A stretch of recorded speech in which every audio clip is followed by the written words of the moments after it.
సరే. ఓకే. హరే కృష్ణ. మనం వచ్చేసి 27 చాప్టర్లో ఉన్న 3వ గ్రంథం 27 అధ్యాయంలో ఉన్నాము. మనం ప్రకృతి యొక్క అవగాహన అని దీంట్లో 30 శ్లోకాలు ఉన్నాయని కూడా చెప్పుకున్నాము.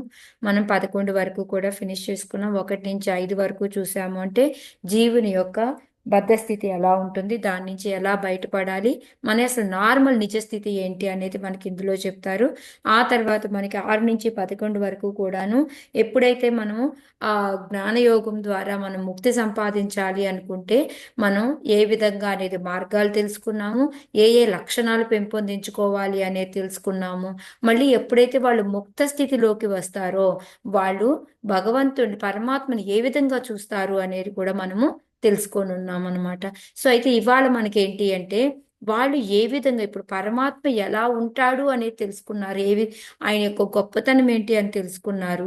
ఏ విధంగా చూస్తారు అంటే ఈ భౌతిక ప్రపంచంలో ఉండి కూడా వాళ్ళు భగవంతుడిని చూడగలుగుతారా, వాళ్ళ అస్తిత్వాన్ని తెలుసుకోగలుగుతారా అనేది మనకి 12, 13 శ్లోకాల్లో మనల్ని అంటే ఒక జీవి యొక్క నిజస్థితిని ఏ విధంగా చూస్తారు ఎగ్జాంపుల్స్ తో సహా మనకి 2 శ్లోకాల్లో ఇస్తారనమాట. యాక్చువల్గా ఈ 2 శ్లోకాలు కలిసి చెప్పుకోవచ్చు, ట్విన్ శ్లోకాస్ అని చెప్పుకోవచ్చు. ఫస్ట్ది అర్థం అవ్వాలి అంటే సెకండ్ది ఎగ్జాంపుల్ తోటి ఫస్ట్ దాన్ని మనకు చెప్తారు వాళ్ళు ఏ విధంగా ఆత్మని పరమాత్మని చూస్తారు అనేది. సో ఇప్పుడు మనం చూద్దాం ఆ 2 శ్లోకాలు. యథా జలస్థ ఆభాసః స్థలస్తేనావదృశ్యతే స్వాభాసేన తథా సూర్యో హరే కృష్ణ. జలస్తేన. శ్లోకాలు చేంజ్ చేయలేదు అనుకుంటా. ఈ చేశాను కదా. భాగవతం భాగవతం ఏ వస్తున్నాయా? వస్తున్నాయి, నాకేంటి ఇవి వస్తున్నాయి. మాతాజీ స్క్రీన్ చేంజ్ చేయలేదు. అవునా? యా మాతాజీ. వస్తున్నాయి. ఓకే మాత, నాకు కనపడుతున్నాయి కదా అనేసి నేను. ఓకే. యథా జలస్థ ఆభాసః స్థలస్తేనావదృశ్యతే స్వాభాసేన తథా సూర్యో జలస్తేన దివి స్థితః. చదవండి మాతాజీ ఎవరన్నా. హరే కృష్ణ మాతాజీ. సరోజ్ మేడం. యదా ఆభాసః స్థలస్తేనాపదృశ్యతే స్వాభాసేన తదా సూర్యో జలస్తేన దివి స్థితః. ఆకాశం నందున్నప్పటికీ సూర్యుడు తొలుత బలం నందు జలమునందు, బలము కాదు జలము. తొలుత జలమునందు ప్రతిబింబముగాను పిదప గృహకుడియముపై ద్వితీయ ప్రతిబింబముగాను అనుభూతమగునట్లు దేవదేవుని ఉనికి అనుభూతమగుచుండును. Thank you Mataji. Hare Krishna. Thank you. So ఇప్పుడు ఇందాక వాళ్ళు పరమాత్మ ముక్త స్థితిలో ఉన్న వాళ్ళు ఏ విధంగా భగవంతుడు అన్నిటికీ ఆయనే సర్వకారణ కారణం అని, ప్రకృతి తయారవడానికి ఆయనే కారణం అనేసి అసలు అతనే ఒరిజినల్ అని ఇవన్నీ కూడా మనం తెలుసుకున్నాం లాస్ట్ శ్లోకాలు. అయితే వాళ్ళు పరమాత్మని ఏ విధంగా చూస్తారు? ఇప్పుడు భగవంతుడిని పరమాత్మ అన్నా భగవంతుడన్నా ఏ విధంగా చూస్తారు అంటే దేవదేవుడినైనా వాళ్ళు ఇప్పుడు మనం ఒక ఆకాశంలో సూర్యుడు ఉన్నాడు అనుకోండి, అది మనం దేవదేవుడు అనుకున్నాం అనుకోండి, అది ఆయన ఆధ్యాత్మిక ప్రపంచంలో ఉన్నాడు అక్కడ. ఓకే. ఇప్పుడు ఆయన్ని మనం ఇప్పుడు ఒక నీళ్లలో ఆయన ప్రతిబింబం వచ్చింది అనుకోండి, దాన్ని చూడగలుగుతున్నాం కదా, చూడగలుగుతామా లేదా? నీళ్లలో ప్రతిబింబాన్ని చూడగలుగుతామా? ఓకే. ఆ విధంగా ఇక్కడ మెటీరియల్ గా భౌతిక ప్రపంచంలో ఏది చూసినా కూడా వాళ్ళకి వెంటనే ఏమనిపిస్తుంది? ఓ భగవంతుడే ఇందులో ఉన్నాడు అని అని అనిపిస్తుంది అనమాట. ఇంతేంటి అంటే ఒక్కోసారి ఇప్పుడు మన ఆ నీళ్ళది అనేది మనకి దగ్గరలో ఉందనుకోండి, ఆ నీళ్లలో పడిన వెలుతురుతోటి అది యొక్క నీడ వచ్చేసి ఆ యొక్క ప్రతిబింబం వచ్చేసి మళ్ళీ మన యొక్క ఇంట్లో ఉన్న గోడ మీద పడుతూ ఉంటుంది. అవునా లేదా? చూస్తూ ఉంటాం చూసారా మనం. పడుతుంది మాతాజీ. పడుతుంది కదా అద్దంలో నుంచి, ఎందుకంటే ఆ నీళ్ళ యొక్క రిఫ్లెక్షన్ అద్దంలో నుంచి వచ్చి దానిలో నుంచి వచ్చి మనకి గోడ మీద కనిపిస్తూ ఉంటుంది. అది రెండో ప్రతిబింబం అనమాట, రెండో లాగా. అంటే వాళ్ళకి ఎక్కడ చూసినా కూడా భగవంతుడి ఉనికే తెలుస్తూ ఉంటుందన్నమాట. అది ఒక అహంకారం అవనేయండి, మన ఇంద్రియాలు అవనేయండి, ఏది చూసినప్పటికీ కూడా వాళ్ళకి ప్రతి దానిలో కూడా భగవంతుడి వల్లనే ఇవన్నీ వచ్చాయి, భగవంతుడి ప్రతి దాంట్లో ఉన్నాడు అనేది వాళ్ళకి అనుభూతం అవుతుందన్నమాట. అది ఒక చిన్న ఎగ్జాంపుల్ లాగా మనకు చెప్తున్నారు. ఎలా అయితే దేవాది దేవుడు ఆధ్యాత్మిక ప్రపంచంలో సూర్యుడిలాగా ఎక్కడో ఉన్నప్పటికీ, ఎంతో దూరంలో మనకు ఉన్నప్పటికీ, మనం దీని కింద ఉన్న నీళ్లలో మనం చూడగలుగుతున్నాం ప్రతిబింబంగా. ఇంకా ఒక్కొక్కసారి ఏంటంటే అదే మళ్ళీ ఇంకా ప్రతిబింబంగా మళ్ళీ మారి మనకేంటంటే గోడ మీద మనకి కనిపిస్తూ ఉంది. సో ఇది మనకి ఇక్కడ చెప్తూ ఉన్నారనమాట. సో అంటే భగవంతుడిని వాళ్ళు ఎక్కడ ఉన్నా భగవంతుడి ఉనికిని చూడగలరు. అంటే ఆధ్యాత్మిక ప్రపంచంలో ఒరిజినల్ రూపంలో ఉన్నా, లేదా ప్రతిబింబం రూపంలో మనకి ఇక్కడ భౌతిక ప్రపంచంలో ఉన్నా కూడా, ఎక్కడ ఉన్నా కూడా వాళ్ళు భగవంతుడి. మళ్ళీ మనకి చూడండి, ఒక్కోసారి భగవంతుడు ఏం చేస్తాడు, అక్కడ ఒరిజినల్ గా శ్రీకృష్ణ రూపంలో ఉంటాడు, ఇక్కడ మనకి కారణోదక సాయి, గర్భోదక సాయి, క్షీరోదక సాయి రూపంలో వస్తూ ఉంటాడు. అలా మనకి ఆ యొక్క పార్ట్ అండ్ పార్సిల్ అయినా కూడా ఆయన యొక్క అంశ రూపంలో వచ్చిన శక్తావేశ అవతారంలో కానీ పురుష అవతారంలో కానీ ఏ విధంగా వచ్చినప్పటికీ కూడా వాళ్ళు భగవంతుడిని అర్థం చేసుకోగలుగుతారు అనమాట. ఓ ఇది ప్రతిబింబమే, ఇందులో భగవంతుడు లేడు అంటే ఇందులో చూసినా ఆయనే, సూర్యుడే ఉన్నాడు, సూర్యుడి యొక్క ప్రతిబింబం ఇది అనుకుంటాం.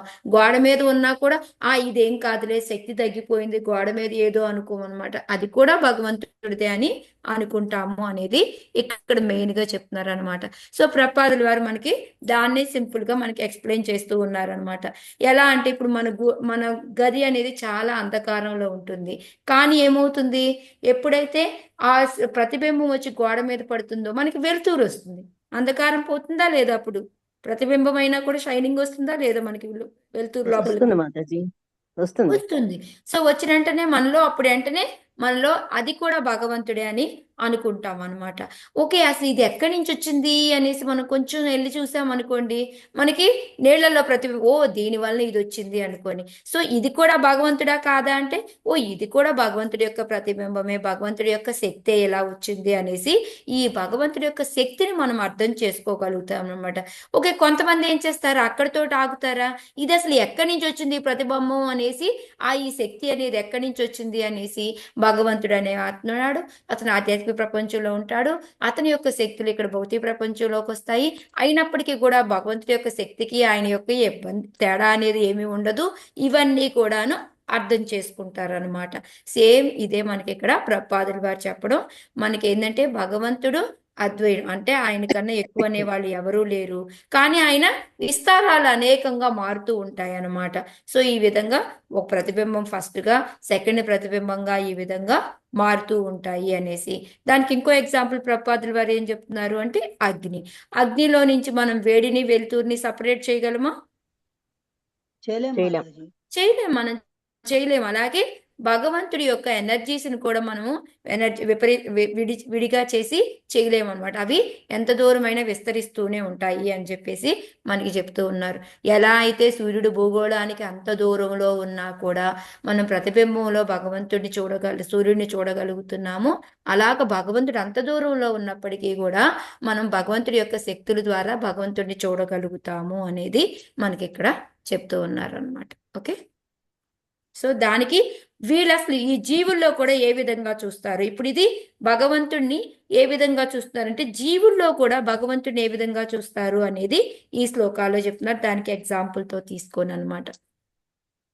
ఏవం త్రివుద అహంకారో భూతేంద్రియ మనోమయైః స్వాభాసైర్లక్షితో నేన సదా భాసేన సత్యదృక్.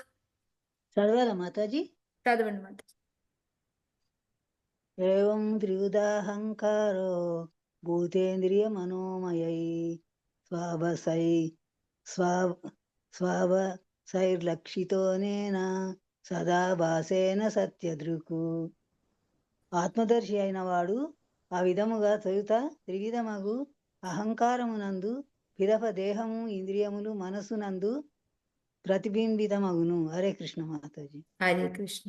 సో జీవి కూడా ఏంటి అంటే ఆత్మదర్శుడు. అయితే మనము ఆత్మదృక్, సత్యదృక్ అంటే నిజమైన నాలెడ్జ్ ఉన్న వాళ్ళు ఏం చేస్తారు అంటే ఫస్ట్ ఈ త్రివిధమైన అహంకారం, ఈ అహంకారం 3 రకాలుగా ఉంటుంది, రజోగుణ తమోగుణ, ఇది మనకి తెలుసు. సో మనం ఎప్పుడైతే 26వ చాప్టర్ చూసామో దాంట్లో ఈ అహంకారం 3 రకాలుగా రావాలి అన్నా కూడా ఎవరు? భగవంతుడే కదా వెనకాల కారణం. ఓకే, సో దీంట్లో కూడా భగవంతుడు ఉన్నాడు అనేసి వాళ్ళు జీవులు మనం ఎందులో ఉన్నప్పటికీ కూడా మనము అనేది సపరేటు, ఈ అనేది భగవంతుడి నుంచి వస్తున్నాయి అనేసి. ఇంకా ఇది ఫస్ట్ది, ఎలా అయితే మనకి సూర్యుడు నీళ్లలో ప్రతిబింబం ఉందో అలాగా త్రివిధమైన అహంకారంలో కూడా ఉంది అనేసి అనుకుంటారనమాట. రెండవది ఏంటి అంటే ఇంకా సెకండ్ది వచ్చేసి మనకి మళ్ళీ ప్రతిబింబం ఎలాగ గోడ మీద పడుతుందో అదే విధంగా ఈ దేహము, ఇంద్రియాలు, మనస్సు అన్నీ కూడాను ఆ మన యొక్క భగవంతుడితోనే ఉన్నాయి అవి అనేసి ఆ విధంగా అర్థం చేసుకుంటాడనమాట. జీవి ఎగ్జాంపుల్, సూర్యుడు ఎగ్జాంపుల్ ఎలా తీసుకున్నామో అదే విధంగా ఇక్కడ అహంకారంలో కానీ, దేహాలు, ఇంద్రియాలు, మనస్సుల్లో కానీ అన్నీ కూడా భగవంతుడివే. ఏది చూసినప్పటికీ కూడా, అంటే ఏ ఇంద్రియాలు చూసినా ఇది భగవంతుడివే, భగవంతుడి కోసం యూజ్ చేయాలి. ఈ అహంకారం రజోగుణ తమోగుణ వీటిలో ఉన్నప్పటికీ కూడా మనం భగవంతుడి నుంచి వచ్చాము, మనం భగవంతుడి సేవకులమి అనేది అది వాళ్ళకి ఎప్పుడు కూడా ఆ అండర్స్టాండింగ్ అనేది ఉండి ఎప్పుడు దేవుడి యొక్క తలంపే ఉంటుందన్నమాట వాళ్ళకి. ఇప్పుడు అది మనకి ఇందులో చెప్తూ ఉన్నారనమాట. అయితే దీంట్లో ప్రపాదులు వారి పర్పోర్ట్లో చెప్తూ ఉన్నారు, మనకి ఎలా అయితే రకరకాల మనుషులు ఉంటాం మనం, ఒక్కొక్కరికి చూడండి, కొంతమందికి ఇప్పుడు ఆరోగ్యం బాగాలేదనుకోండి, వాళ్ళకు ఒక రకమైన లక్షణం ఉంటాయి. మనం బాగా జ్ఞానం ఉన్న వాళ్ళు ఉన్నారనుకోండి, వాళ్ళకు ఒక లక్షణం ఉంటాయి. ఆరోగ్యమైన వాళ్ళకు ఒక రకమైన లక్షణాలు ఉంటాయి. ఆ విధంగా ఏంటంటే ఈ సత్యదృక్ అంటే ఏదైతే ఆత్మదర్శి అయి ఉంటాడో అతనికి ఏంటి అంటే ఆయన లక్షణాలు ఎలా ఉంటాయి అనేది మనకి మెయిన్గా ఇక్కడ చెప్తున్నారు అనమాట. దేంట్లో అయినా కూడా భగవంతుడినే తలుచుకుంటారు. వాళ్ళకి ఈ దేహము ఇది నాది, నాయి, నాకు సంబంధించినవి అనేది ఉండదన్నమాట. వాళ్ళు ఎలా ఉంటారు అంటే మామూలుగా ప్రతిదీ ఏది చూసినప్పటికీ కూడా వాళ్ళకి దీనికి భగవంతుడిది ఇది అనేది 4 రకాల డిఫరెన్సెస్ చెప్పారనమాట. ఎవరు? సత్యదృక్ ఆత్మదర్శి అయిన వాడు. బద్ధజీవుడు చూసే విధానం ఎలా ఉంటుంది అంటే ఇప్పుడు ఏదైనా ఒక వస్తువు చూడని, ఒక ఇంద్రియాలు చూడని, ఏమైనా ఉండని వాళ్ళు ఏ విధంగా ఉంటుంది అనేది మనకి పర్పోర్ట్లో 4 రకాలుగా చెప్పున్నారనమాట. ఫస్ట్ది వచ్చేసి అతను ఏమనుకుంటాడు అంటే ఏదైనా ఒక చూసారనుకోండి, ఒక మామిడి పండుని చూసినా లేతే ఒక వస్తువుని చూసినా ఏది చూసినప్పటికీ కూడా ఆయనకి ఏం గుర్తొస్తుంది అంటే సర్వకారణ కారణం. దీనికి మెయిన్గా రావడానికి కారణం ఎవరు అంటే భగవంతుడు అనేది తెలుస్తుంది అనమాట. ఏ విధంగా? ఇది ఫస్ట్ మనకి ఇది కాయ, ఈ కాయ ఎక్కడి నుంచి వచ్చింది? పువ్వు. ఓకే, పువ్వు ఎక్కడి నుంచి వచ్చింది? చెట్టు నుంచి. చెట్టు ఎలా వచ్చింది? మనం నీళ్లు పోసి పెంచి పెద్ద చేస్తే వస్తుంది. కానీ ఆ చెట్టు రావాలి అంటే ముందు మనం విత్తనం వేయాలి. ఈ విత్తనం ఎక్కడి నుంచి వచ్చింది? భగవంతుడు ఇస్తేనే వచ్చింది. అహం బీజప్రద, ఆయనే అన్నిటికీ కారణము అనేది సర్వకారణ కారణం అనేసి మనము అనుకుంటాం అనమాట. అయితే వాళ్ళేమనుకుంటారు అంటే ఎవరైతే బద్ధజీవులు ఏమనుకుంటూ ఉంటారు అంటే ఈ వస్తువు ఉంది అంటే ఇది నా కోసమే, నేను నీళ్లు పోసి నేను పండించుకున్నాను, సో ఇది నా సొంతము అనేసి వాళ్ళు అనుకుంటారు. అక్కడ వాళ్ళకి భగవంతుడి సర్వకారణ కారణం అనేది రాదు, ఇది నా వల్లనే వచ్చింది అనేది వాళ్ళు అనుకుంటూ ఉంటారు. లేకపోతే నేను ఎంజాయ్ చేయడానికి వచ్చింది అనేసి వాళ్ళు అనుకుంటారు. సో అర్థమైందా డిఫరెన్స్ ఏంటి అనేది? రెండోది వచ్చేసి వీళ్ళు ఎప్పుడూ కూడా శుద్ధ సత్వాలో ఉంటారనమాట. అంటే ఎప్పుడైతే ఈ లిబరేటెడ్ స్టేజ్కి ఇలా ఉంటారో వీళ్ళు ఎలా ఉంటారు అంటే శుద్ధ సత్వాలో ఉంటారు. వాళ్ళు ఎప్పుడు ఏమనుకుంటారు? నేను భగవంతుడి యొక్క సేవకుడిని. ఆ డబ్బులు ఉన్నా డబ్బులు లేకపోయినా ఏ పరిస్థితుల్లో ఉన్నప్పటికీ కూడా వాళ్ళు ఎప్పుడూ కూడా నేను భగవంతుడి యొక్క సేవకుడిని అని అనుకుంటూ ఉంటారనమాట. కానీ ఇప్పుడు వీళ్ళు ఏదైతే బద్ధజీవుల్లో ఉంటారో వాళ్ళేమంటే ఈ మూడు ఏదైతే అహంకారంలో ఉన్న ఈ 3 గుణాలు ఏవైతే ఉన్నాయి, ప్రకృతి నుంచి వచ్చే ఈ త్రిగుణాలు, ఈ త్రిగుణాలకి ఎఫెక్ట్ అయిపోయి వాళ్ళు నేనే ఈ శరీరము, ఇది నాది అనేది, నాకు అనేది వచ్చేస్తుంది అనమాట. వాళ్ళు సర్వెంట్ అనుకోరు, నేనే దేవుణ్ణి, నేనే ఈశ్వరుణ్ణి, ఈ నా కోసమే అనేది భావన వాళ్ళకు ఉంటుందన్నమాట. సో నెక్స్ట్ మూడోది వచ్చేసి ఏంటంటే వాళ్ళు ఎప్పుడూ కూడా బద్ధులుగా ఉండరు అనమాట. వాళ్ళు ఎప్పుడు ముక్త స్థితిలో ఉంటారు. ఎందుకు అంటే వాళ్ళు ఇప్పుడు మనలాగా పనిచేస్తూ మనలాగా ఏం చేస్తున్నప్పటికీ కూడా వాళ్ళ స్థితి ఎప్పుడు కూడా ముక్తంలో ఉంటుందన్నమాట. అంటే వాళ్ళు లిబరేటెడ్గా ఉన్నారు అని చెప్పుకోవచ్చు అనమాట. చూడడానికి మనలాగే ఉంటారు, ఏమీ తేడా ఉండదు. కానీ మనకి వాళ్ళకి ఉన్న తేడా ఏంటి అంటే వాళ్ళు ఎప్పుడూ కూడాను భగవంతుడిని ఆలోచిస్తూ వాళ్ళు ఆ విధంగా ఉంటారు, కండిషన్డ్గా ఉండరు అనమాట. కానీ వీళ్ళు ఏమనుకుంటారు అంటే ఎప్పుడూ కూడా మనం ఫ్రీ జీవులమే అనుకుంటారు, కానీ ఫ్రీ జీవులు కాదు. వీళ్ళేంటి, ఫ్రీగా ఉండరు వాళ్ళు, మేము బద్దులుగా ఉన్నాము అనుకుంటారు. ఎలా అంటే డిఫరెన్స్ ఏంటి అంటే సింపుల్ ఎగ్జాంపుల్ చెప్తాను మీకు. మనకి మామూలుగా చూడండి, ఇప్పుడు మనము దొంగలం కాలేదనుకోండి, మనం భగవంతుడికి ఇస్తూ మనకి ఏది ఇచ్చారో దాన్ని అనుభవిస్తూ ఉన్నాం అనుకోండి. అంటే ఇప్పుడు మనకి ఒక రూల్స్ అండ్ రెగ్యులేషన్స్ ఉంటాయి ఈ దీంట్లో, ఇవన్నీ పాటిస్తూ చక్కగా ఉన్నాం అనుకోండి, మనల్ని అప్పుడు మనకి ఏమన్నా నియమ నిబంధనలు పెడతారా? మనం ఫ్రీగా తిరగచ్చు కదా. అలా కాకుండా మనకి ఏవైతే రూల్స్ అండ్ రెగ్యులేషన్స్ ఉన్నాయో అవి నేను పాటించకుండా నా ఇష్టం వచ్చినట్టు ఉంటాను అని అన్నాం అనుకోండి, ఏమవుతుంది? వాళ్ళని తీసుకెళ్లి జైల్లో వేస్తారు. జైల్లో వేసినప్పుడు వాళ్ళకి ఫ్రీడమ్ అనేది ఉంటుందా?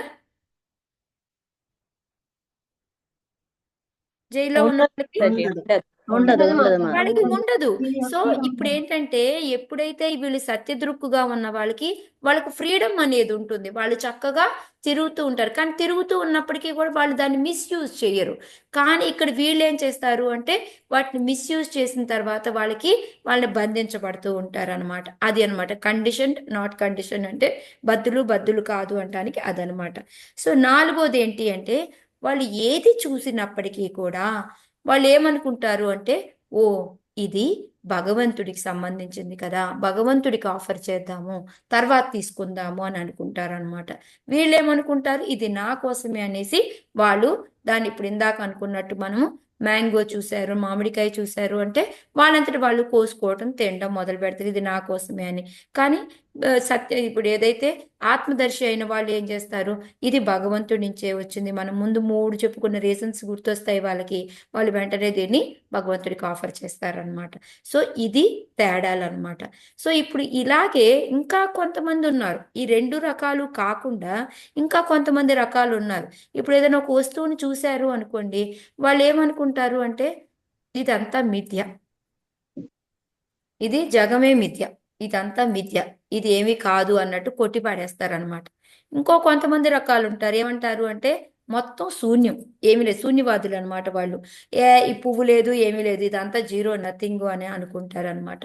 ఇంకొకళ్ళు ఉంటారు, వాళ్ళేంటి అంటే వాళ్ళు ఇది ఎందుకు వచ్చింది, దీన్ని చూసిన దగ్గర నుంచి మాయలో పడిపోతాను నేను, ఎందుకు వచ్చింది, నేను కళ్ళు మూసుకుంటాను, నేను దీన్ని చూడను, ఏది నాకు ఈ ప్రపంచం వద్దు, నాకేమీ వద్దు అని కళ్ళు మూసుకొని జీవిస్తూ ఉంటారనమాట.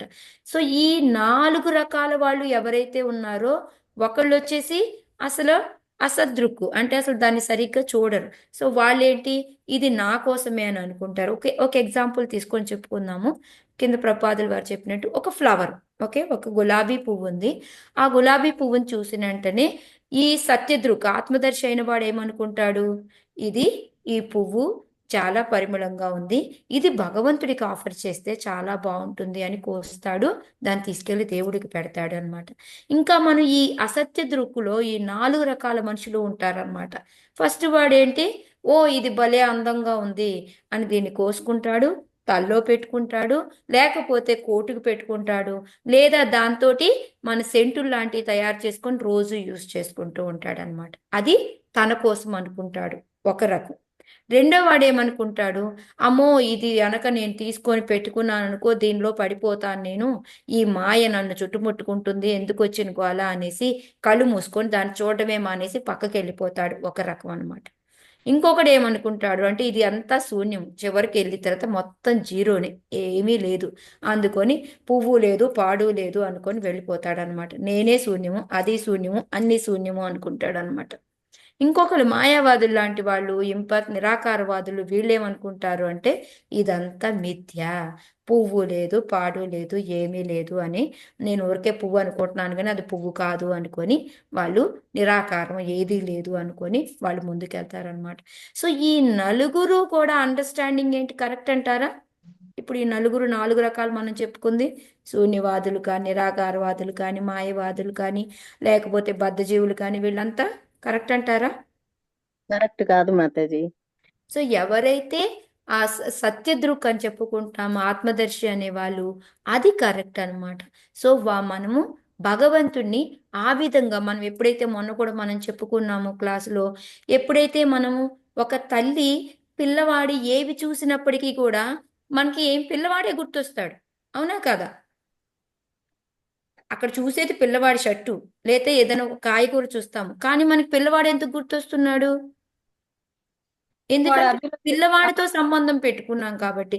ఇది నా కొడుకు చాలా ఇష్టం అని కొడుకే గుర్తొస్తాడు ఆ ప్లేస్ లో కూడా. చొక్కా చూస్తే అయ్యో ఈ షర్ట్ వేసుకుంటే నా కొడుకు ఎంత బాగుండేవాడో అని కొడుకే గుర్తొస్తాడు. ఎందుకు?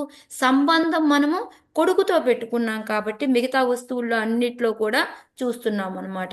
సేమ్ అదే విధంగా ఇప్పుడు వీళ్ళు ఈ అహంకారం చూసిన ఇంద్రియాలు, మనస్సు వేటితో చూస్తున్నప్పటికీ కూడా వాళ్ళకి భగవంతుడే కనిపిస్తూ ఉంటాడు. అందుకని భగవంతుడికే వాటిని అర్పిస్తూ ఉంటారనమాట. మిగతా వాళ్ళందరూ రిజెక్ట్ చేస్తూ ఉంటారనమాట. సేమ్ అదే మనకి ప్రభు నాగమణి మాతాజీ మ్యూట్ లోకి వెళ్తారా? సో ఇదే మనకు ప్రభుపాదుల వారు మొత్తం ఈ పర్పోర్ట్ లో చెప్పింది కూడాను. సో వాళ్ళు ఏ విధంగా చూస్తారు, ఏ విధంగా చేస్తారు అనేది, ఆ సత్యదృక్కుకి అసత్యదృక్కుకి తేడా ఏంటి అనేది మనం దానికి వాళ్ళకి ఏదొచ్చినా ఒక ప్రాణం, ధనం, మనం ఏదైనా కూడా భగవంతుడి సేవకు అనుకుంటారు. వీళ్ళు మొత్తం నాకే అనుకుంటారు. మిగతా 2 రకాల వాళ్ళు రిజెక్ట్ చేస్తారు అనమాట. మాకు ఇది వద్దు, ఇది మిథ్య అనుకొని దాన్ని వదిలేస్తూ లేకపోతే కళ్ళు మూసుకోవడం చేస్తూ ఉంటారు. సో ఇది ఏది కరెక్ట్ కాదు అనేది మనకి ప్రభుపాదుల వారు చెప్తున్నారు అనమాట. సో అతను ఒక జీవి ఎప్పుడైతే ముక్త స్టేజ్లో ఉంటాడో, సత్యదృక్ స్టేజ్లో ఉంటాడో, ఏది చూసినా అంటే ఆయనకి సూర్యుడి ప్రతిబింబంగా కనపడినా, ఇంకో సెకండరీ ప్రతిబింబంగా గోడ మీద కనపడినా భగవంతుడినే తలుచుకుంటాడు, భగవంతుడి ఉనికినే చూస్తాడు. అతని అహంకారంలో కానీ, మన మనసులో కానీ, ఇంద్రియాల్లో కానీ, కర్మలో కానీ, దేంట్లో కూడాను భగవంతుడినే చూస్తూ ఉంటాడు అనేది మనం తెలుసుకున్నాం అనమాట ఈ 12, 13 నుంచి. సో ఈ 14 నుంచి ఇలా ఎవరైనా నిజంగా ఉంటారా అనేది సంభవమా అంటే అది ఏ విధంగా సంభవము, ప్రతి దగ్గర కూడా భగవంతుడిని చూస్తూ వాళ్ళు ఎలా ఉంటారు అనేది మనకి ఇక్కడ ఎగ్జాంపుల్స్తో సహా మళ్ళీ 14, 15, 16లో మనకి అంటే ఆత్మ మనకి ఈ భౌతిక ప్రపంచంలోకి వచ్చినప్పటికీ కూడా ఎటువంటి ఈ కవరింగ్స్ లేకుండా ఈ భౌతిక ఇంద్రియాలతోటి ఉన్నప్పటికీ కూడా అవి పని చేయకుండా వాటి మీద వాళ్ళు ఎలా ఉంటారు అనేది మనకి ఇక్కడ ఎగ్జాంపుల్స్తో చెప్తున్నారు. అది ఏ విధంగా జరుగుతుంది అనేది కూడా మనకి ఈ 14, 15, 16 యాక్చువల్గా కొంచెం సీక్వెన్స్ కొంచెం గడబిడగా ఉంటుంది. 14, 15, 16 శ్లోకాలు 16 ముందు చదువుకొని తర్వాత వెళ్తూ ఉంటే మనకి ఇంకా ఈజీగా అర్థమైంది. బట్ కానీ ఇచ్చిన ఆర్డర్ నేను మార్చలేను కాబట్టి మనం అలా వెళ్ళి మళ్ళీ వెనక్కి ముందుకి చూసుకుందాం ఒకసారి. ఓకేనా? హరే కృష్ణ మాతాజీ. చెప్పండి సన్యాసం మాతాజీ. అయితే ఇప్పుడు ఇందులోని ఆత్మదర్శి అయిన వాళ్ళకి, ఆత్మదర్శి అదే బద్దులు కాని వాళ్ళకి, బద్దుగా అయిన ఉంది. వాళ్ళకి, యా ఉన్న వాళ్ళకి అంటే మిథ్యలో ఉన్న వాళ్ళకి నిరాకారవాదులు, తర్వాత ఏమో శూన్యంలో ఉన్న వాళ్ళకి, వీళ్ళందరికీ భేదాలు ఇచ్చారు ఆత్మ గురించి. అంటే అవును ఇంద్రియాలు ఎలా వాడుకుంటారు అన్నది, భగవంతుడి మీదకి వాడుకుంటారా లేకపోతే వాళ్ళల్లోని ఉన్న అవును రకాల మీదకి వాడుకుందికి వాళ్ళ అవును ఇంద్రియాలని ఏ రకంగా వాడతారు, ఇలా ఉన్న వాళ్ళు ఇలా ఉంటారు, ఇలా ఉన్న వాళ్ళు ఇలా ఉంటారు. అదే ఒక పువ్వు గురించి చెప్పారు కదా, అంతేనా అవును ఇది? అంతే ఓకే. మాతాజీ. ఓకే. కదా మీకు అందులో సందేహం ఏంటి మాతాజీ? ఏం లేదు కదా?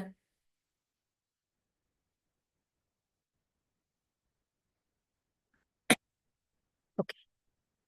భూత సూక్ష్మేంద్రియా మనో బుద్ధ్యా దిష్విహా నిద్రయా లీనేష్వసతి యస్తత్ర వినిద్రో నిరహంక్రియః. హరే హరే కృష్ణ మాతాజీ. చదవండి. సూక్ష్మేంద్రియ మనో బుద్ధిష్ నిద్రయా లీనేష్వసతి యస్తత్ర వినిద్రో నిరహంక్రియః. భక్తుడు పంచభూతములందు, ఇంద్రియార్థములందు, ఇంద్రియములందు, మనోబుద్ధుల యందు లీనమై ఉన్నట్లు గోచరించినను మేల్కొని ఉన్న వానిగను నిత్యహంకార దూరునిగను తెలుసుకొనవలను. హరే కృష్ణ. సో మనం ఏమనుకుంటాం అలాంటి వాళ్ళు ఉంటారా అంటే ఉంటారు అలాంటి వాళ్ళు. వాళ్ళు ఏంటంటే చూడ్డానికి ఏంటి వాళ్ళు మనకి పంచభూతాలు మనకి 24 ఎలిమెంట్స్ ఏవైతే చెప్పుకున్నామో పంచభూతాలు మనకి భూమి నీరు వాయు ఇవన్నీ. ఇంద్రియార్థాలు అంటే మనం రూప గంధ ఇవన్నీ. ఇంద్రియాలు అంటే జ్ఞానేంద్రియాలు కర్మేంద్రియాలు ఆ యొక్క 10. మనకి మనసు బుద్ధి ఇవన్నీ కూడా ఉన్నాయి. ఈ విధంగా 24 వాటిల్లో కూడా లీనమై ఉన్నట్టు చూడ్డానికి ఏంటి ఇప్పుడు చూడండి. కొంతమంది ఇప్పుడు ఆ, రేవతి గోపి జగన్ ప్రభు ఉన్నారు. ఆయన ఆఫీస్కి వెళ్తున్నారు. ఆఫీస్కి వెళ్ళి వస్తున్నారు, చూడడానికి మనలాగే ఉన్నారు, అంతా మనలాగే ఉన్నారు. ఆయన తింటున్నారు, ఆయన ఆఫీస్కి వెళ్తున్నారు, ఆయన బట్టలు వేసుకుంటున్నారు, అన్నీ ఉన్నాయి. బట్ కానీ ఏంటి తేడా? మనకి జగన్ ప్రభు ఉన్న తేడా ఏంటంటారు? ఆయన తను జ్ఞానంలో చేస్తున్నదంతా తేడా మాతాజీ, భగవంతునికి చేస్తుంది. జ్ఞానంలో. ఎప్పుడు ఆయన ఉన్నప్పటికీ కూడా భగవత్ ధ్యాసలోనే ఉంటారు. ఏం చేస్తున్నా ఆఫీస్కి వెళ్తున్నారు, ఓకే నేను వెళ్తున్నాను, ఈ సంపాదనతోటి భగవంతుడికి ఉపయోగపెట్టుకుంటాను, లేదా నాకు తిండికి కావాలి, ఆ తిండి అనేది భగవంతుడికి ఆఫర్ చేసి తింటాను, సో దీనికి ఇది కావాలి. ఒక షాప్కి వెళ్తున్నామంటే నేను ఈ భగవంతుడి కోసం ఇవి తేడానికి వెళ్తున్నాను. సో ప్రతి దాంట్లో మన ఏదైనా ఈ ఇంద్రియాలను కానీ ఇంద్రియార్థాలను కానీ పంచభూతాలు ఈ దేహం తయారైన పంచభూతాలను కానీ మనసు బుద్ధి అహంకారం అన్నిటినీ కూడా వాళ్ళు భగవంతుడి మీదే పెడతారనమాట. ఇందాక ఏ విధంగా అయితే మనం ప్రతిబింబాన్ని చూసినా ఏది చూసినా భగవంతుడు ఎలా గుర్తొస్తున్నారో వాళ్ళకి ఏది చేసినా భగవంతుడే కనిపిస్తూ ఉంటాడనమాట. సో అలాంటి వాళ్ళు ఏంటి అంటే నిద్రపోతున్నట్టు కాదు, మేల్కొనే ఉంటారు వాళ్ళు. ఇంకోటి ఏంటి అంటే మిథ్యాహంకారం. ఎందుకంటే వాళ్ళకి దేహం అనే భావన వాళ్ళకి ఉండనే ఉండదు. నిజమైన అహంకారం ఉంటుంది. ఏంటి నిజమైన అహంకారం మనకి? యాక్చువల్గా అహంకారం మంచిది, బట్ ఇది మిథ్యాహంకారం అండి. ఇది ఫాల్స్ ఈగో అంటారు కదా, ఇదన్నమాట. యాక్చువల్ ఈగో మంచిది. ఏంటిదా ఈగో? నేను సర్వెంట్ ఆఫ్ కృష్ణ. భగవంతుడికి పెట్టి చేస్తున్నాను. ఎగ్జాక్ట్లీ. నేను భగవంతుడి యొక్క సేవకుడిని, అది కూడా మనకి అహంకారమే చెప్పాలంటే. బట్ కానీ అది మంచి అహంకారం. కానీ మనకేమవుతుంది, ఇది మధ్యలో మనకి కనుమరుగైపోతుంది. ఆ అహంకారం అనేది పనిచేయడం మానేస్తుంది. అప్పుడు ఏమైపోతుంది అంటే మనం అయ్యో నేను వచ్చేసి అన్ని లాస్ అయిపోయానే అనుకుంటూ మనం బాధపడిపోతూ ఉంటాం అనమాట. యాక్చువల్గా మనం ఇక్కడికి వచ్చి మనం లాస్ అయిపోయేదని ఏమీ ఉండదు. సో అది యాక్చువల్గా నెక్స్ట్ ఎగ్జాంపుల్లో వస్తుంది అనమాట. సో ఇది మనకి ఇక్కడ మనకి కపిల భగవానుడు ఏం చెప్తున్నాడు అంటే మనం మామూలుగా ఈ భౌతిక ప్రపంచంలో ఉన్నప్పటికీ కూడా మేల్కొని ఉండొచ్చు, ఎప్పుడు కూడా నిద్రపోయినట్టు కాదు, మనం బద్ధజీవులుగా ఉండము. ఎందుకు అంటే ఈ ఎగ్జాంపుల్ అనమాట. సో దానికి ఒక ఎగ్జాంపుల్ ఏంటి అంటే మనం ఎప్పుడూ చెప్తూ ఉంటాము, చిలక ఉందనుకోండి, ఆ చిలక వెళ్ళి గ్రీన్ చెట్లో కూర్చుంది అనుకోండి, మనకి అంటే గ్రీన్ బాడు కనపట్టలేదు అంటే అది లేదు అనే అక్కడ అందులో కలిసిపోయింది మాతాజీ ఆ రంగు. అందులో కలిసిపోయింది. కానీ దాని ఆత్మ అనేది ఎప్పుడు ఉంటుంది, అది ఎక్కడికి పోదు కదా. కానీ మనమేమనుకుంటాము, అసలు లేదు అనుకుంటాం బర్డ్. అది మనకి వాళ్ళకి ఉన్న తేడా ఏంటి అంటే వాళ్ళేమో బర్డ్ అందులో కలిసింది ఎక్కడికి పోలేదు, బర్డ్ ఉంది అనుకుంటారు. అంటే ఎలా అయితే మనము ఇక్కడికి వచ్చినప్పటికీ కూడా మనం ఎప్పుడు మీ దాసులమే. మనం వచ్చాము, మనకి ఇల్లుంది, మనకి అన్నీ ఉన్నాయి, కానీ మన భగవంతుడి అస్తిత్వమే మనము అనేసి వాళ్ళకి అది ఎప్పుడూ ఉంటుందన్నమాట. సో అదే ఇక్కడ మన యొక్క అస్తిత్వం అనేది మన వ్యక్తిత్వం అనేది కోల్పోం అనమాట. కానీ ఏం చేస్తాం, మనం ఇక్కడికి వచ్చేటప్పటికి మనకు ఆ మిథ్యాహంకారం కమ్మేస్తుంది. దానివల్ల మనం భగవంతుడి యొక్క సేవకులమే అనేది మర్చిపోతాము. మనకి బాడీ కాన్షియస్, దేహమైన కాన్షియస్ వచ్చేస్తుంది. నీది నాది అనేది నాది మొదలైపోతుంది. సో అది మెయిన్ ప్రాబ్లం అనమాట. సో అది ఇక్కడ మనకి చెప్తుంది ఏంటి అంటే అలా ఇప్పుడు నిజంగా చూసాము అంటే ఎప్పుడైతే మనము భగవంతుడు నిత్యదాసులవి అని అనుకున్నాము అనుకోండి. ఫర్ ఎగ్జాంపుల్ మనము ఎప్పుడైతే ఈ రెంటింట్లో ఉంటామో, ఈ రెంటింట్లో ఉన్నాం అనుకోండి, మన సొంత ఇంటికి చేసుకున్నట్టు చేస్తామా దీనికి పని? చెయ్యం మాతాజీ. చెయ్యం ఎందుకు మాతాజీ. చెయ్యము? మొబైల్ అంటారు. పైలంటే చేస్తాము, బయట ఎందుకంటే ఇది మన సొంతం కాదు, మనది కాదు. సేమ్ అదే విధంగా ఇక్కడికి వచ్చినా కూడా మనము ఇది మన సొంతం కాదు, ఇది తాత్కాలికంగా వచ్చి వెళ్ళేది ఇది మనము. అందుకొని ఏంటంటే ఈ దేహ పోషణకి ఎంత కావాలో దాని వరకే చేసుకుంటూ మనం అసలు వెళ్ళాల్సిన ప్లేస్ అక్కడ ఉంది అనేసి మనం అనుకుంటాం అనమాట. సో అందుకొని అదే విధంగా మనం ఎప్పుడూ కూడా మనం భగవంతుడి యొక్క నిత్యదాసలం, ఇది మన టెంపరీ ప్లేస్ అని తెలుసుకున్నాము అంటే మనం ఎప్పుడూ కూడా ఆ ధ్యాసలోనే ఉంటాం అనమాట. సో నిద్రపోతున్నప్పటికీ కూడా మేల్కొనే ఉంటాం అనమాట. అది ఇక్కడ మనకి ప్రపాదులు వారు చెప్పడం. ఓకే, మనకి ఈ 24 రకాల వాటిని తోటి మనం ఉన్నప్పటికీ కూడా, వీటిలో లీనమైపోయి మనం ఉన్నప్పటికీ కూడా మన వ్యక్తిత్వాన్ని ఎప్పుడు మనం కోల్పోకూడదు. మన వ్యక్తిత్వం ఏంటి అంటే మనం భగవంతుడి యొక్క దాసులమి, అది అన్నమాట తెలుసుకోవాల్సింది. దాన్ని ఎగ్జాంపుల్తో మళ్ళీ మనకి చెప్తున్నారు అనమాట, ఏంటిది అనేది చూద్దాం ఇప్పుడు. సో ఓకే, మనకి ఇలాంటి స్టేజి ఎవరినన్నా చూసామా మనం ఇప్పటికీ? ఓకే, ఊరికే సింపుల్గా ఇందా జగన్ ప్రభు ఎగ్జాంపుల్ చెప్పాను. మనం చైతన్య చరితామృత ఇవన్నీ చదువుతున్నాం అనుకోండి, వాళ్ళు ఉంటారు, అన్నీ చేస్తూనే ఉంటారు, కానీ వాళ్ళు ఎప్పుడు భగవంతుడి ధ్యాసలో ఉంటారు అని చెప్పడానికి మనకి చైతన్య చరితామృతాల్లో చూసాము అంటే రామానందరాయని చూశారు అంటే ఒకసారి ప్రద్యుమ్న మిశ్రా వచ్చేసి అడుగుతాడనమాట, నేను భగవంతుడి యొక్క కథలు వినాలనుకుంటున్నానని చైతన్య మహాప్రభుని అడిగితే చైతన్య మహాప్రభు అంటారు, నా దగ్గర ఏమింటావు నువ్వు, రామానందరాయకి అయితే ఎప్పుడు అదే ధ్యాసలో ఉంటాడు, ఆయన దగ్గరికి వెళ్ళు, ఆయన బాగా చెప్తాడు అంటారనమాట. సరే అని రామానందరాయ వాళ్ళ ఇంటికి వెళ్తే అక్కడ సర్వెంట్ ఉంటాడనమాట. అతను ఏడి మీ రామానందరాయ అంటే అతను లోపల ఇద్దరు డాన్సర్లకి, యంగ్ డాన్సర్లకి డాన్స్ నేర్పుతూ ఉన్నాడు అని చెప్తాడనమాట. ఇదేంటి ఇలాంటి అతను అనేసి లోపలికి వెళ్ళి చూస్తే వాళ్ళకి ఏంటి అంటే బట్టలు కూడా ఉండవు అనమాట.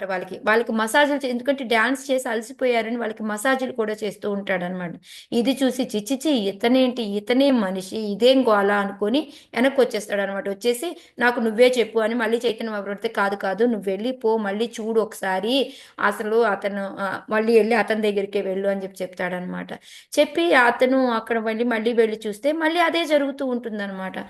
కానీ నువ్వు ఏం పని చేస్తున్నావు అని అడిగితే రామానందరాయ్ ఏం చెప్తారు అంటే, వాళ్ళు భగవంతుడి యొక్క సేవ చేయడానికి నేను వాళ్ళకి అన్నీ కూడా నేర్పుతున్నాను, వాళ్ళు నాకు అక్కడ ఆడపిల్లలు, బట్టలు లేవు, వాళ్ళకి నేను మసాజ్ చేస్తున్నాను, వాళ్ళ ప్రైవేట్ పార్ట్లు ముట్టుకుంటున్నాను, ఆ ధ్యాసే లేదు. ఆయన చేస్తున్న పని ఎలా ఉంది, మామూలుగా బట్టలు ఇప్పి వాళ్ళకి ఏదో మసాజ్ చేస్తున్నట్టుంది. బట్ కానీ జరుగుతుంది ఏంటి, వాళ్ళకి భగవంతుడి యొక్క సేవకి కావాల్సిన అంత నేర్పడం, వాళ్ళు అలసిపోకుండా ఉండడానికి వాళ్ళకి మసాజులు చేయడం చేస్తూ ఉన్నారు. సో ఇదనమాట దృక్పథం తేడా ఉంటుంది అంటే. ఇంకోటి రాఘవ్ పండిట్ అని ఉంటాడనమాట. ఆయన ఏంటి అంటే ఎక్కడ ఎంత దూరంలో కూడా ఒక బెస్ట్ థింగ్ ఉంది అని చెప్పారనుకోండి, వాళ్ళ దాంట్లోనే కొబ్బరికాయలు కాస్తూ ఉన్నాయి, వాటిని ఆఫర్ చేస్తూ ఉంటాడు. కానీ ఎవరైనా చెప్పారనుకోండి, అక్కడ పలానా చోట కొబ్బరికాయలు ఎంత బాగున్నాయో తెలుసా అన్నారనుకోండి, వెంటనే ఏం చేస్తాడు ఆయన, ఎంత వెల అయినా పెట్టేసి వాటిని వెళ్ళి అంత దూరమైనా వెళ్ళి తీసుకొని వచ్చి వాటిని భగవంతుడు, అంటే అతని ఎంత బెస్ట్ థింగ్ దొరికిద్దా భగవంతుడికి ఆఫర్ చేయాలా అనేసి దానికోసం ఎంత కష్టపడడానికైనా రెడీ అయిపోతాడు అనమాట. సో వీళ్ళు ఉండటానికి మనలాగే ఉన్నారు, మనలాగే తింటున్నారు, మనలాగే ఆఫీసులకి వెళ్తున్నారు, బట్ కానీ వాళ్ళ ధ్యాస ఎలా ఉంది, ఎప్పుడు ఏది చేసి పెడదాము. ఇంకో ఆమె దమయంతి అని ఉంటుంది, ఆమె భగవంతుడికి వంటలు వండేసి 2-3 నెలలు వీళ్ళు వెళ్తారు కదా, వెళ్ళినప్పుడు ఈ సంవత్సరం అంతా రావడానికి ఆయనకి చిన్న చిన్న వాటిల్లో ఉండలు చుట్టేసి ఆ ప్రసాదాలన్నీ వండి పంపిస్తుందన్నమాట. ఈ తిన్నవన్నీ కూడా రకరకాలు పెట్టేస్తారు వీళ్ళంతా, ఇవి అరగాలి అంటే దానికి మందుల రూపంలో చిన్న చిన్న ఉండలు చేసి ఆమె రకరకాలుగా, అంటే సంవత్సరం అంతా రావడానికి ఆమె చేసి చిన్న చిన్న పోటీల్లో పెట్టేసి వాటిని మళ్ళీ మూటలు కట్టి మళ్ళీ పెద్ద పోటీలో వేసి ఆ విధంగా ఇప్పుడుకి దీనికి ఇది అని రాసి ఆమె పంపిస్తూ ఉంటుంది అనమాట. చూడండి వాళ్ళ ధ్యాస ఎలా ఉంది, వాళ్ళు వండారు వంటలు, కానీ వాళ్ళ ధ్యాస వండిన వంటలు దేని మీద, భగవంతుడికి ఎలా పెట్టాలి, భగవంతుడికి ఎలా అరగదు, అంటే అందరూ పెట్టిన అంతే అరగదు, దానికి ఏం చేయాలి అని వాళ్ళ ధ్యాస అలా ఉంటుంది. సో ఆ స్టేజ్కి వస్తాము, రామని కాదు, బట్ కానీ మనకి ఎప్పుడు గుర్తుండాల్సిందేంటి, మనం ఈ 24 వాటిలో లీనమై ఉన్నప్పటికీ కూడా మనం భగవంతుడి యొక్క దాసులమి అని తెలుసుకొని ఉంటే ఇదంతా సంభవం అవుతుంది అనేసి అనమాట. ఓకే, నెక్స్ట్ శ్లోక. మన్యమానస్తదాత్మానం అనష్టో నష్టవన్మృషా నష్టే నష్టేహంకరణే ద్రష్ట నష్టవిత్త ఇవాతురః. హరే మాతాజీ కృష్ణ ఎవరు మాతాజీ. చదువుతారు? చదవండి వైకుంఠేశ్వరి మాతాజీ. మన్యా మనస్తదాత్మాన మనస్తో నష్టవాదృశా నష్టేహంకారణే ద్రష్ట నష్టవిత్త ఇవాతురా. ఇవాతురః.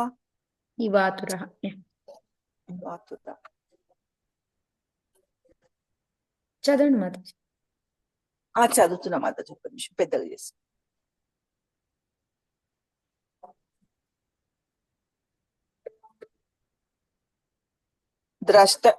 ద్రష్టగా తన అస్తిత్వమును జీవుడు అస్తిత్వం మాతాజీ, అస్తిత్వం కాదు, అస్తిత్వం. అస్తిత్వం అంటే మన పొజిషన్. అస్తిత్వమును జీవుడు స్పష్టముగా అనుభూతమునర్చుకోగలిగినను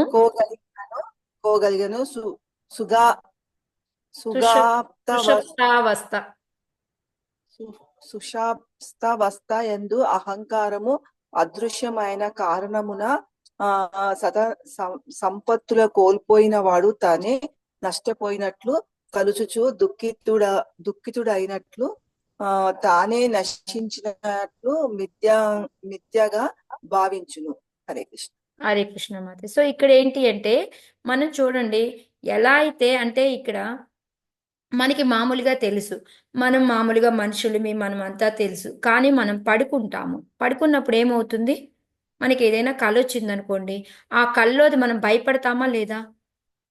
భయపడతాం మాతాజీ. భయపడతాము. లేదా ఎవరైనా వచ్చి మన పేక్ కోస్తున్నట్టుంది అనుకో, అయ్యో అయ్యో నా పేక్ కోసేస్తున్నారు అని అరిచేస్తాము. లేకపోతే ఏదైనా డబ్బులు లాస్ వచ్చినాయి అనుకోండి, అమ్మో నా డబ్బులన్నీ పోయినాయి అని బాధపడతాము. ఇదంతా కూడా మనకి కల్లో జరుగుతుంది. కానీ లేచిన తర్వాత ఏమవుతుంది? ఏమీ ఉండదు. నేను కాదు అది అనేసి చెప్పుకుంటాం అనమాట. సేమ్ అదే విధంగా ఒక ఎగ్జాంపుల్ ఎలాగా అంటే, ఇప్పుడు అది నేను తర్వాత ఎగ్జాంపుల్ చెప్తాను. సో ఇప్పుడు అట్లా ఏంటి అంటే, మనకి ఎప్పుడైతే మనము భగవంతుడి యొక్క సేవకులమి అని అనుకోలేదు అనుకోండి, మనము నిద్రపోతున్నట్టే లెక్క. మామూలుగా ఉండి మనం బద్ధజీవుల్లాగా మనం నిద్రపోతున్నట్టే.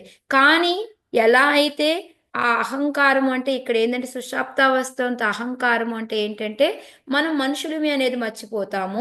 లేదా మనం మామూలుగా మేల్కొని ఉన్నప్పుడైనా కూడా మంచి అహంకారం అంటే ఏంటి, మనం భగవంతుడి యొక్క సేవకులమి, అది మనం మర్చిపోయామనుకోండి, ఆటోమేటిక్గా మనం నిద్రపోతున్నట్టు. నిద్రలో కనుక మనం ఎలా అయితే ఏదో మనం పోయిందనుకొని మనం బాధపడుతూ ఉంటామో, అలా అనవసరంగా ఇక్కడ కూడా మనం బాధపడుతూ ఉంటాము. కానీ ఎవరికైతే నిజంగా దృష్టి అనేది ఉందో వాళ్ళకి ఏంటి అంటే, వాళ్ళు ఎప్పుడూ కూడా ఈ అహంకారాన్ని వదిలిపెట్టరు కాబట్టి, విద్య అహంకారాన్ని దగ్గరికి రానీరు, ఈ అహంకారాన్ని మర్చిపోరు కాబట్టి వాళ్ళకి ఏంటి అంటే వెంటనే వాళ్ళకి ఇది తెలుస్తుంది. సో అందుకని వాళ్ళు దేనికి బద్దులుగా ఉండరు. వాళ్ళు ఎప్పుడు భగవంతుడి గురించి ఆలోచిస్తూ ఉంటారు. అర్థమైందా మీకు తేడా ఏంటి అనేది? ఇక్కడ అహంకారం అదృశ్యమైన అంటే, అహంకారం అంటే ఏంటి అంటే మనం దాసులిమి అనేది మర్చిపోతాం అనమాట. అది మర్చిపోయిన మూలంగా ఏమవుతుంది, మనం జీవులిమి అనేది మర్చిపోయాం. మనం అసలు జీవులిమి మర్చిపోయాం. మనము ఈ దేహం మంది కాదు, మనం పడుకున్నప్పుడు అది కల్లో జరుగుతుంది అనేది మనకి గుర్తులేదు. సో గుర్తులేక ఏమనుకుంటున్నాము, అది ఏం జరిగితే దానికి బాధపడిపోతూ ఉంటాం తెగ. అయ్యో నా డబ్బులు పోయినాయి, అయ్యో నన్ను కొట్టేస్తున్నారు, అయ్యో నన్ను చంపేస్తున్నారు అనుకొని మనం బాధపడుతూ ఉంటాం అనమాట. అదే ఇక్కడ మనకి చెప్పడం అనమాట. మనకి మేల్కొని వాళ్ళేమో నిద్రపోతున్నా మేల్కొన్నట్టే ఉంటారు. ఎందుకంటే వాళ్ళకి జ్ఞానం తెలుసు కాబట్టి వాళ్ళు ఏమీ బాధపడరు. వాళ్ళకి ఒకళ్ళొక డబ్బులు నశించిపోయినా ఏం జరిగినా వాళ్ళు ఏమాత్రం బాధపడరు అనమాట. సో ఇక్కడికి అందుకే మనకి ప్రపాదులు వారు చెప్తూ ఉన్నారనమాట. ఒక నష్టవిత్త ఇవాతురః అనేది ఎందుకు చెప్పారు అంటే, మనకి ఎంతో డబ్బులు ఉంటాయి. ఓకే, ఆ డబ్బులు ఏదైనా ఒక లాస్ వచ్చింది, ఆ లాస్లో డబ్బులు పోయినాయి అనుకోండి, అప్పుడు ఏం చేస్తాం, మనం చాలా బాధపడిపోతాం. ప్రపంచమే నశించిపోయినట్టు బాధపడిపోతాం. ఎందుకంటారు? ఎందుకంత బాధ మనకి? విద్య అహంకారం వల్ల మనకి మన డబ్బులు ఎందుకంటే మనం దాంతో అయ్యి ఉన్నాము. డబ్బులతోనే మనం అన్ని చూస్తున్నాము. ప్రతి ఒక్కటి కూడా డబ్బులతో సంబంధం పెట్టుకొని ఉన్నాం అనమాట. మనం ఏంటంటే ఇంద్రియాలు ఇవన్నీ కూడా దేహంతో సంబంధం పెట్టుకొని మనం చేస్తూ ఉన్నాము. భగవంతుడితో సంబంధం పెట్టుకోలేదు. అందువల్ల ఏంటంటే మొత్తం నశించిపోయినాయి అనేసి బాధపడుతూ ఉంటాం అనమాట. సో దీనికి ఒక చిన్న ఎగ్జాంపుల్ చెప్తాను చూడండి. ఇంతకుముందు కూడా చెప్పినట్టే గుర్తు నాకు. నిన్న మొన్న కూడా చెప్పాను, మరి గుర్తులేదు నాకు. చెప్పినట్టు. ఎప్పుడైతే ఒక ఒక వ్యాపారి ఉంటాడు, అతనికి ఒక ఇల్లు ఉంటుంది, ఇద్దరు కొడుకులు ఉంటారు అనమాట. ఇద్దరు కొడుకులు ఉంటే ఏమవుతుంది, అతను ఫస్ట్ ఇల్లు ఒక రోజు రాత్రిపూట కాలిపోతుంది అనమాట. కాలిపోతే ఒక కొడుకు బయట ఉన్నాడు, ఒక కొడుకు ఇంట్లో ఉన్నాడు. ఆ కొడుకు తండ్రి కలిపి గబగబా ఏమున్నాయో అవి తీసుకొని బయటకు వచ్చారనమాట. వచ్చేసి వెంటనే ఏమంటూ ఉన్నాడు, ఈ తండ్రి ఏడుస్తూ ఉన్నాడు, అయ్యోయ్యో నా ఇల్లు కాలిపోతుంది, నా ఇల్లు పోయింది, నేను ఇంకే ఉంది, నా సర్వస్వం పోయింది, అది ఇది అది అని ఏడుస్తూ ఉన్నాడు అనమాట. ఏడుస్తా ఉంటే కొడుకు చెప్పాడు, ఎందుకు నాన్న నువ్వు ఏడుస్తావు అంటే, అదేంట్రా ఇల్లు కాలిపోతుంటే ఏడవద్దా అంటే, అలా కాదు నాన్న, నేను ఇల్లు అమ్మేశాను కదా వేరే వాళ్ళకి, ఇప్పుడు ఇది మన ఇల్లు కాదు అంటాడు. అప్పుడు వెంటనే ఏమంటాడు, అమ్మయ్యా నవ్వుతూ ఉంటాడు అనమాట. అప్పుడు ఏడ్చినాడు, ఇప్పుడు వెంటనే ఏమైంది, నవ్వుతూ ఉన్నాడు అనమాట. మళ్ళీ తర్వాత రెండో కొడుకు వచ్చాడు అనమాట బయట నుంచి. ఏది ఇల్లు కాలిపోతా ఉంటే అలాగా నవ్వుతా ఉన్నారు, మీరు ఆనందంగా ఉన్నారు ఏంటి, ఏమి ఇబ్బంది ఏమీ లేకుండా అలాగా అంటే, ఒరే నీకు తెలీదా మీ అన్న ఆల్రెడీ ఇల్లు అమ్మేశాడ్రా, సో అందువలన అంటే, అయ్యయ్యో నీకు తెలీదా ఇంతవరకు ఇంకా అతను డబ్బులు ఇవ్వలేదు మనకి, మనం ఇల్లప్ప చెప్పినప్పుడే కదా డబ్బులు ఇస్తాడు, ఇప్పుడు రేపు వస్తా డబ్బులు ఇవ్వడానికి నాకు ఇల్లు లేదని అడుగుతాడు, అప్పుడు మనం ఏం చెప్తాము అని చెప్తే, అయ్యయ్యో ఇల్లు పోయింది అనేసి ఏడుస్తాడు. సో ఇప్పుడు అక్కడ ఇల్లు కాలుతానే ఉంది, కానీ ఏంటి బంధం ఏంటి ఇప్పుడు అక్కడ, దేంతో చూస్తున్నాడు ఆయన, డబ్బు మాతాజీ. డబ్బుతో అటాచ్ చేసుకొని చూసుకుంటున్నాడు. ప్రతి ఒక్కటి కూడా ఇల్లుతో అటాచ్మెంట్ పెట్టి, ఇది నాది అన్నప్పుడు ఏడుస్తున్నాడు, ఇది పక్కోళ్ళది అన్నప్పుడు ఏడవట్లేదు. సో ఆ విధంగా ఏంటి అంటే, మనం ఆ డబ్బుని నాది అని అనుకున్నాము, దాంతోనే మనం అన్నిటినీ చూస్తూ ఉన్నాం కాబట్టి అందువలన మనకి ప్రాబ్లం అనేది వస్తూ ఉందన్నమాట. అలా కాకుండా ఇప్పుడు ఇదే గనక ఈ డబ్బులు అనేవి భగవంతుడికి చెందినవి, భగవంతుడే తీసుకెళ్ళిపోయాడు, ఒకవేళ నాకు ప్రాబ్లం వచ్చింది అనుకో, ఏదో కావాలని భగవంతుడు చేశాడు, సో ఇది దీంతో నాకు సంబంధం లేదు అనుకుంటాడు. ఏదన్నా లాభం వచ్చినా అలాగే అనుకుంటాడు, నష్టం వచ్చినా అలాగే అనుకుంటాడు. సో ఏది జరిగినా కూడా భగవంతుడు చూసుకుంటాడు, నాకెందుకు అనేసి అతను ఎప్పుడు నేను భగవంతుడి యొక్క సేవకుడిని, సో ఆయన ఏం కావాలంటే అది చేయించుకుంటాడు అనేసి ఆయన కంటిన్యూ చేసుకుంటూ ఉంటాడు అనమాట. సో అది ఇక్కడ మనకి ఎందుకంటే, మనం నిద్రలో లేకుండా మేల్కొని ఉన్నా మనది ఒకే రకంగా ఉంటుంది ధ్యాస. ఎందుకు అంటే మనం భగవంతుడి యొక్క దాసులవి అనేది మనకి గుర్తుంటుంది, కానీ మామూలు వాళ్ళకైతే అలా ఉండదు అనేది మనకి ఇందులో చెప్తూ ఉన్నారనమాట. ఓకేనా మాతాజీ, క్లియరా మీకు, ఏమైనా డౌట్ ఉందా ఇక్కడ? లేదు మాతాజీ. అంటే మాయా ప్రభావం అనేది వీళ్ళ మీద పడదు. ఎప్పుడైతే అన్నిట్లో భగవంతుడిని చూస్తారో, భగవంతుడి దాసులమి అనుకుంటారో, వాళ్ళ మీద మాయా ప్రభావం పడదు.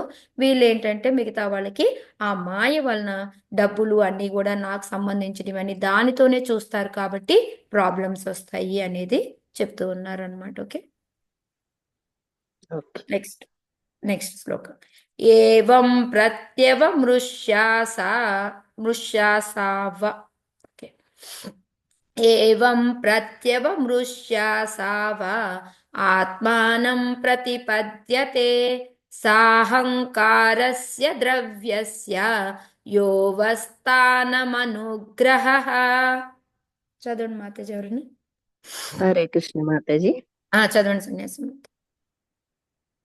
ఏవం మృష్యాసావాత్మానం ప్రతిపద్యతే సాహంకారస్య ద్రవ్యస్య యోగస్థానమనుగ్రహః.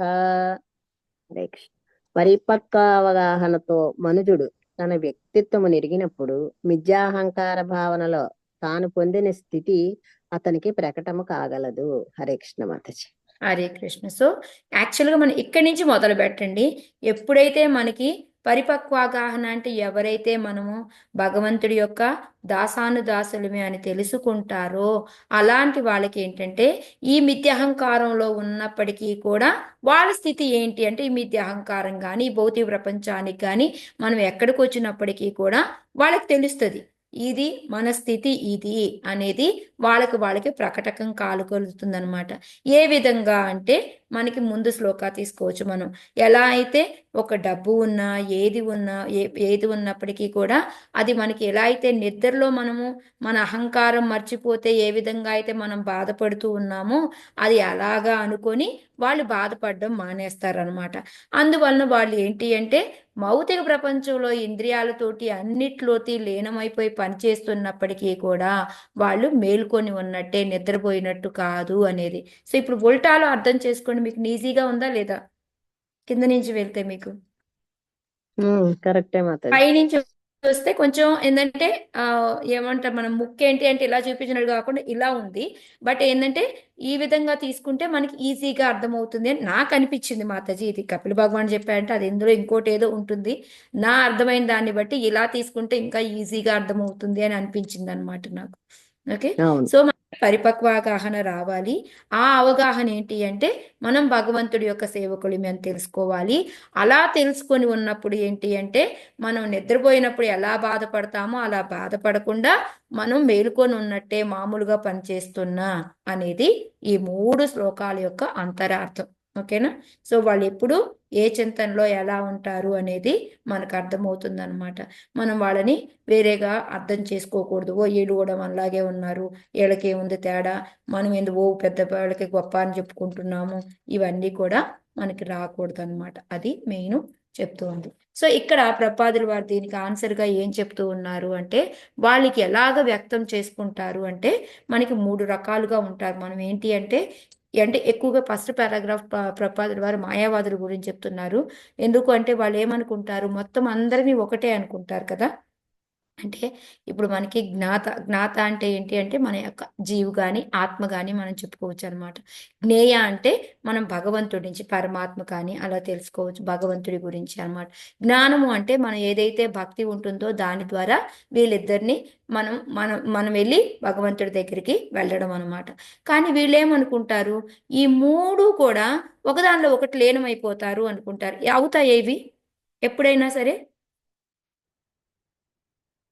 మనం ఇందాక పచ్చ చెట్టులో పువ్వు మన చిలకెళ్ళి కలిసిపోయింది అంటే కలిసిపోయినట్టేనా? దాని యొక్క అస్తిత్వం లేదా దాంట్లో?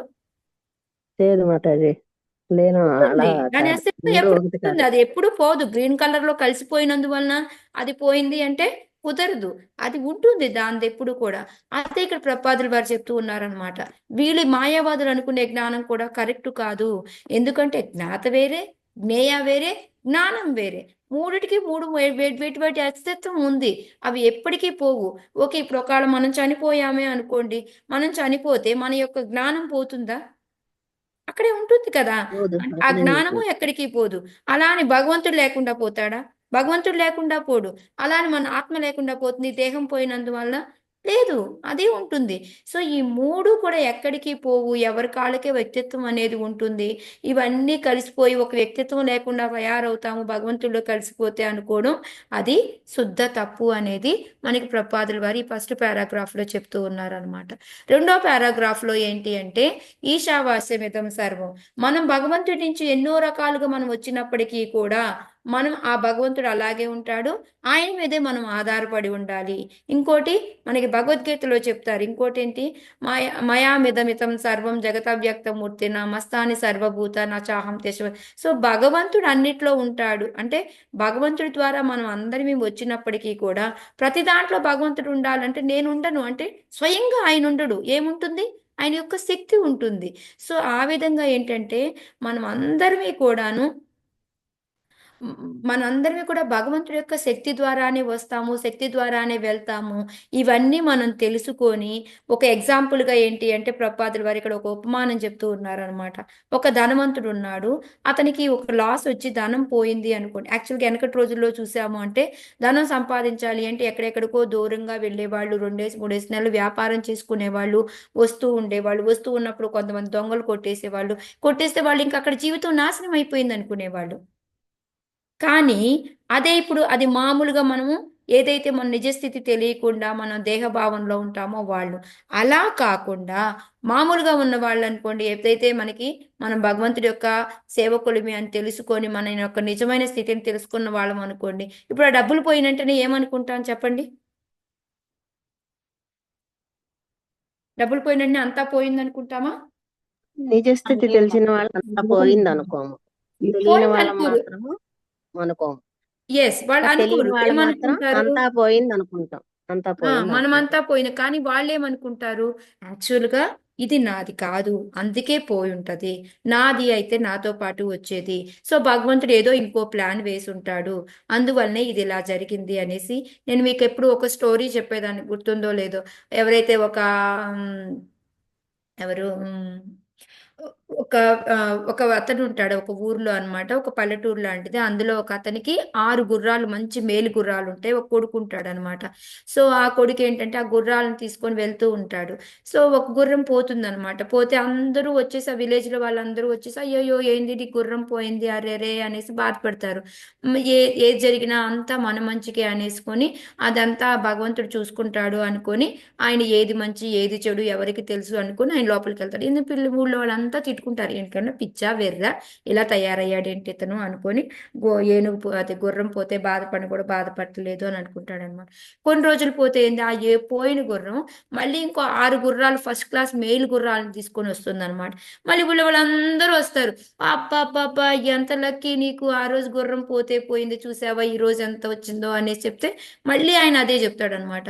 ఏది మంచి ఏది చెడు భగవంతుడికే తెలుసు, నాకేమీ లేదు, ఆనందము లేదు దుఃఖము లేదు అని చెప్పేసి వెళ్ళిపోతాడు. ఇంక వీళ్ళంటే పిచ్చోడ్లాగా తయారైపోయాడు, ఇతను పిచ్చోడేను అనేసి వాళ్ళు తిట్టుకొని ఇంకోసారి అసలు ఇతన్ని పలకరించడానికి కూడా రాకూడదు మనము అనుకొని వెళ్ళిపోతారు అనమాట. మళ్ళీ కొన్ని రోజులు ఏంటంటే ఈ కుంటోడు ఉంటాడు కదా, ఆ కుర్రాడు బాగా బట్టి ట్రైనింగ్ ఇప్పిద్దాం అనుకొని ఆ కొత్త గుర్రాలకి ట్రైనింగ్ ఇవ్వబోతాడు అనమాట. ఇవ్వబోతే ఆ ఒక గుర్రం తోసేస్తుంది, కింద పడిపోతాడు, కాలుకు దెబ్బ తగిలి అరకాలు తీసేస్తారనమాట అతనికి. తీసేస్తే మంచం పడినట్టే మళ్ళీ ఆగలేక వీళ్ళందరూ వస్తారు. వస్తే అతను ఏమో నాకేం తెలిసి అంతా మన మంచిగా జరిగింది అనుకోవాలి అనుకొని మళ్ళీ అతను అయితే వీళ్ళు నిజంగా తిట్టుకుంటారనమాట, వెర్రి అనేసి. ఇంకా అసలు ఇతను మనిషి కాదు పిచ్చోడేను అనుకొని వెళ్ళిపోతారనమాట.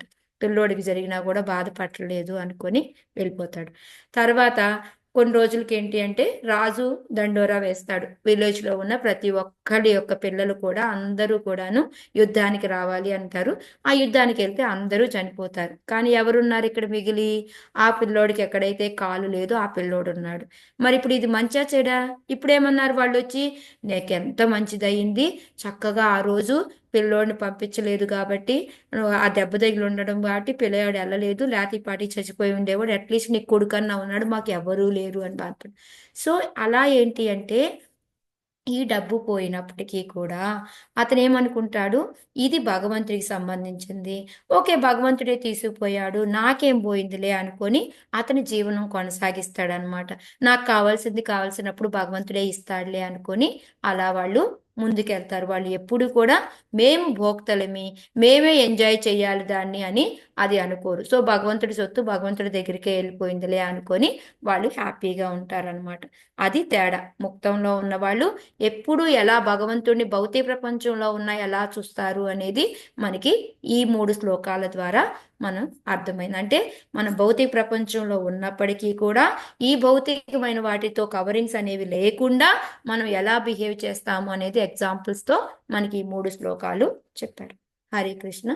ఇవాళ ఇక్కడికి ఆపేస్తాను. హరే ఓకే, కృష్ణ మాతాజీ. చెప్పండి. మొదటి పారాగ్రాఫ్ లో జ్ఞాత జ్ఞేయం అది కొంచెం చెప్పరా?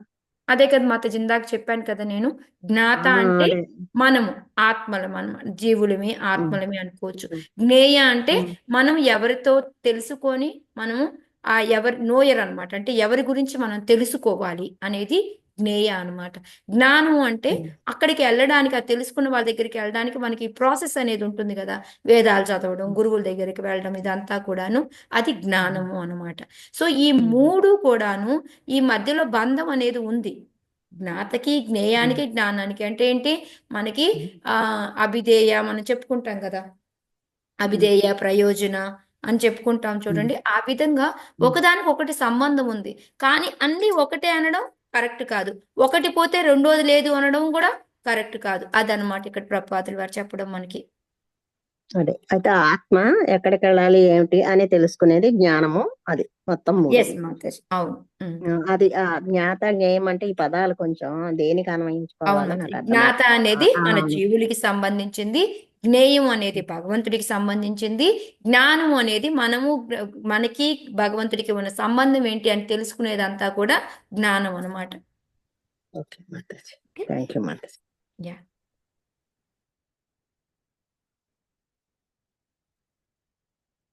సో మనం ఏంటంటే అప్పుడు భౌతికంగా ఉన్న, ఆధ్యాత్మికంగా ఉన్న మనది ఏంటి అనేది మనకి తెలుస్తుంది అనమాట. మన వ్యక్తిత్వం ఉంది అనేది మనకు తెలుస్తుంది. అందుకే ఈ మాయావాదులు ఏం చెప్తారు, అంతా కలిసిపోతే అయిపోయింది అనుకుంటారు కదా, అది రాంగ్ అని చెప్పడానికి ఇదంతా ప్రభుపాదులు వారు చెప్పారనమాట.